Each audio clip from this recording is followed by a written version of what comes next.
Alors j'avoue qu'au début, quand j'ai su qu'ils allaient sortir les 2 premiers épisodes en même temps, j'ai trouvé ça un petit peu bizarre, mais après visionnage, tu comprends pourquoi.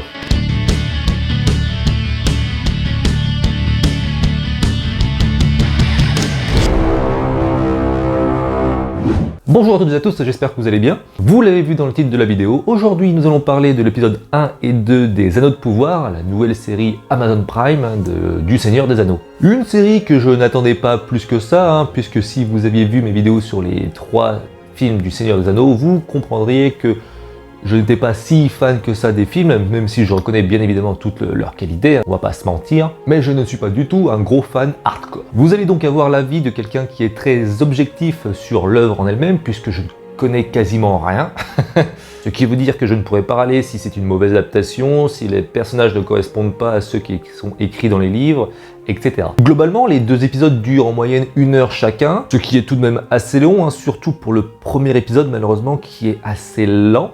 Même si on développe beaucoup de choses, c'est vrai qu'il ne se passe pas grand chose. Ils essayent de refaire une sorte d'introduction, un petit peu comme le premier film de Peter Jackson, avec la présentation des anneaux de pouvoir qui ont été forgés, et c'est vrai que ça a l'air vachement intéressant, limite ça a l'air plus intéressant que ce qu'ils ont à nous raconter sur le coup. Bref, donc pour le coup on découvre pas mal de personnages, on a forcément un Galadriel qui est plutôt bien interprété. Les paysages par contre sont hyper bien faits, et là on voit le budget de la série quand même. Ça fait plaisir d'un côté qu'ils aient pas chié là-dessus, parce que vu que c'est quand même la série la plus chère du monde, je rappelle qu'il y a à peu près 60 millions de dollars par épisode. Si je compare ça rapidement à House of the Dragon, c'est à peu près 20 millions par épisode, donc on a quand même 3 fois le budget. Voilà, pour résumer. Donc là, non, franchement, tu es là, ça fait du bien aux yeux de voir des beaux trucs quand même si de temps en temps, tu vois que c'est quand même bien filmé à l'intérieur, etc. Bon, c'est un petit détail, mais tu vois l'étalonnage qui est hyper bien fait, les couleurs, le bleu que j'ai trouvé vachement présent, le passage où ils sont dans le bateau avec tous les oiseaux qui volent autour, je trouve ça pareil magnifique. La découverte de certains lieux qui pour certains sont cultes, alors que pour moi c'est juste des grandes villes, parce que je ne connais pas le lore du Seigneur des Anneaux, mais non, franchement visuellement il n'y a rien à dire, et c'est pour ça qu'à la fin j'ai vu Directed by Juan Antonio Bayona, et là j'ai compris, là mon cerveau il a fait mais oui, là c'est clair. Juan Antonio Bayona qui avait notamment réalisé Jurassic World 2, qui avait vraiment une gueule, qui avait vraiment un visuel qui changeait, qui était impactant, parce que mine de rien c'est quand même un réalisateur de films d'horreur, notamment avec L'Orphelinat. Et là, c'est vrai que certains passages, notamment dans les tunnels, alors je sais plus si l'épisode 1 ou 2, je confonds déjà peut-être un peu les deux, mais directement tu vois que c'est sa patte, c'est exactement lui, et quand tu vois après son nom apparaître, tu fais oui voilà, il n'y a pas de doute, c'est bien lui. Donc visuellement, franchement, c'est sûr que là, ils ont fait un carton, heureusement j'ai envie de dire, mais voilà, tu vois l'argent à l'écran, tu vois des dollars un peu partout en fait, c'est ça. Même moi qui regarde un streaming, j'ai trouvé ça beau, donc c'est pour vous dire que ça envoie quand même. Je ferai une mini partie spoiler à la toute fin de la vidéo pour parler de 2-3 détails, mais bon voilà. On va passer directement à l'épisode 2, parce que finalement c'est vrai qu'il ne se passe pas grand chose dans le 1, même si c'est une présentation des personnages, c'est assez lent.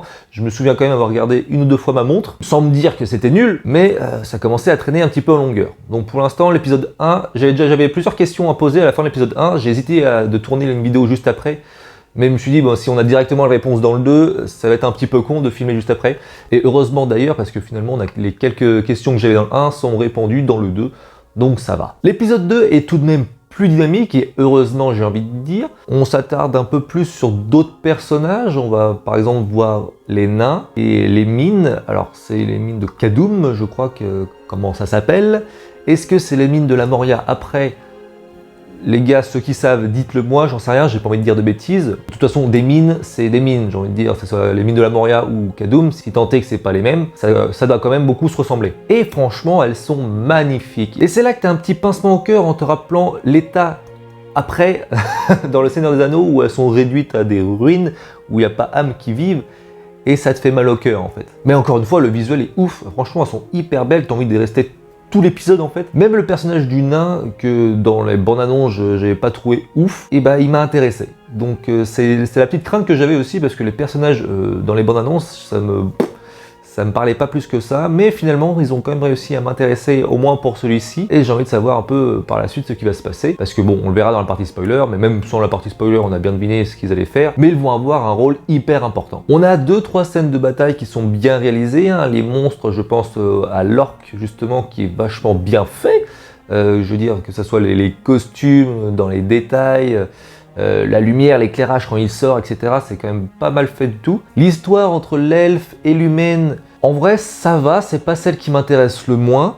Donc pourquoi pas, j'ai envie de voir un petit peu la suite quand même de comment ça va se passer, parce que c'est vrai qu'on l'a pas vu à l'œuvre ce personnage. Donc why not. On retrouve nos petits hobbits, hein, même s'ils appellent ça des pieds velus. Par souci d'expression, je vais quand même continuer à les appeler les hobbits, parce que oui, c'est clairement des hobbits. Que j'ai plutôt apprécié de revoir, hein, finalement. Je trouve que le village fonctionne bien, c'est ingénieux, et tu vois tous les détails du coup des mecs qui ont fait les décors, les accessoires, etc. Et encore une fois, tu vois le budget.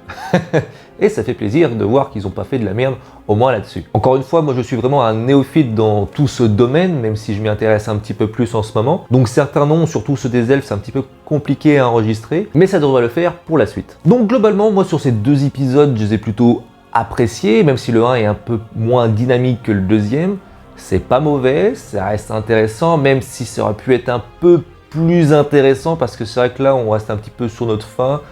On a quand même eu 2 épisodes et il s'est pas passé grand chose, donc c'est un petit peu dommage pour ça. Et du coup, je comprends mieux pourquoi ils ont sorti les 2 épisodes en même temps, parce que s'ils nous avaient sorti le 1 tel quel en tant qu'épisode pilote, à côté de House of the Dragon, tu vois, là il y avait vraiment une grosse marche qui les séparait. Parce qu'il se passe clairement rien dans le 1 et on se serait fait chier à attendre une semaine que le 2 arrive, sachant qu'il n'est pas hyper dynamique non plus. Donc si la semaine prochaine le 3 n'arrive pas à mettre un rythme un peu plus poussé, ça risque d'être compliqué pour la suite, mais j'espère qu'ils vont se rattraper entre guillemets, parce que c'est pas non plus mauvais, mais c'est juste que ça manque un peu d'activité, quoi. On s'ennuie un petit peu. Le 2 est passé plus vite quand même, mais le 1 était un petit peu ennuyant. Voilà, donc pour ceux qui n'ont pas vu les épisodes, je vous invite à revenir après les avoir vus, parce qu'on va passer dans une petite partie un peu spoiler, hein, pour raconter les 2-3 choses qui se passent dans les épisodes. Donc moi, si vous venez pas, je vous dis à la semaine prochaine, et ceux qui les ont vus, je vous dis à de suite. Je mets du rose pour la partie spoiler, vous en pensez quoi là? Ça fait un peu sombre?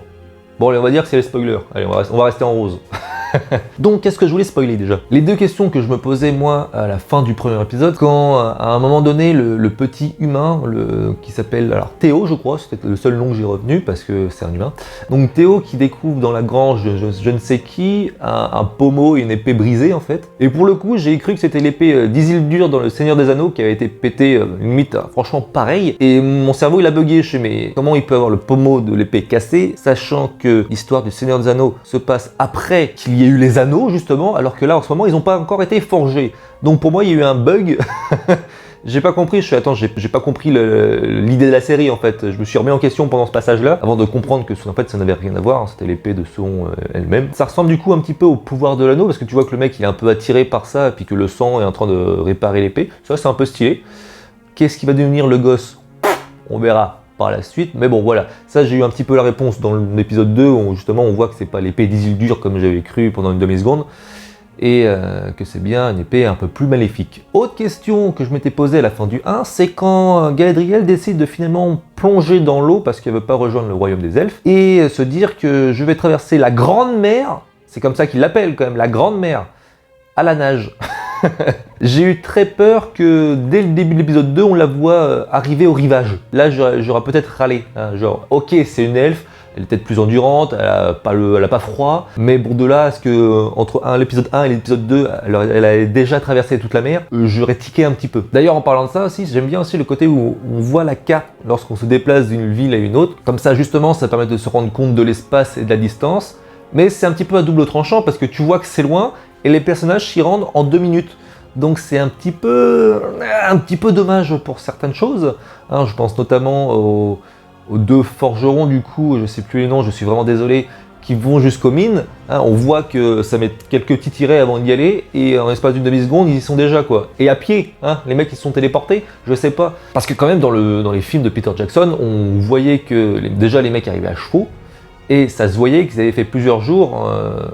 Qu'ils avaient mis plusieurs jours à venir quand même. Il y a une autre chose qui me fait un petit peu peur, c'est est-ce qu'on verra les anneaux se forger à la fin de la série? Parce que là, ils te disent que pour les forger, il faut déjà construire une tour pour avoir assez de flammes et de feu pour forger un truc magique. Donc déjà pour l'instant la première idée, le premier objectif c'est de construire cette tour. Ça va mettre combien de temps? Ça c'est une question un peu importante parce que on a quand même que 8 épisodes, il nous en reste 6. Elle va pas se construire en un épisode, donc de là à sortir la tour plus les anneaux, en 6 épisodes ça me paraît un petit peu ritract. Donc j'ai peur qu'on les voit juste être forgés à la fin du 8, genre haha, et hop pouf. Rendez-vous l'année prochaine pour la série 2, pour la saison 2. Donc voilà, alors je sais pas si je ferai une vidéo pour l'épisode 3, on verra bien comment c'est. Mais on va tâcher de se tenir un petit peu au courant, au pire je ferai 2-3 petits posts sur Instagram pour en parler. Mais voilà, ne vous inquiétez pas. En attendant, je vous souhaite un très bon week-end et je vous dis à la prochaine pour une nouvelle vidéo. Ciao!